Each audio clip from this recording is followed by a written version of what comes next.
એક બાજુ કુદરત રૂઠી છે ને બીજી બાજુ સરકાર જૂઠી છે।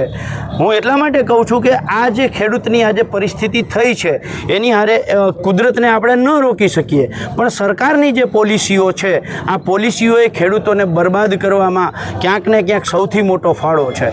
સૌ પહેલાં સરકારે પાક વીમા યોજના બંધ કરી, ત્યાર પછી મુખ્યમંત્રી કિસાન સહાય યોજના લઈ આવ્યા। આ કિસાન સહાય યોજનાની જાહેરાત ખર્ચ સરકારે 50 કરોડનો કર્યો, પણ ખેડૂતને આ યોજના 2 વર્ષ ચાલી એમાંથી એક રાતી પાઈ પણ ચૂકવવામાં ન આવી। એવી જ રીતે વાવાઝોડું હોય, કમોસમી વરસાદ હોય કે અતિવૃષ્ટિ હોય, ગયા વર્ષનું તમે જોવો તો જુલાઈ અને ઓગસ્ટના સરકારે પેકેજ જાહેર કર્યું 1769 કરોડનું, પણ જ્યારે આપવાની વાત આવી તો માત્ર 500 કરોડ પણ જ્યારે ચૂકવા નથી। ગયા વર્ષના જ કમોસમી વરસાદના ઓક્ટોબરને તમે લઈ લ્યો, 1 વર્ષ આજે પૂરું થયું છે પણ એક રાતીપાઈ આજે ખેડૂતને મળી નથી।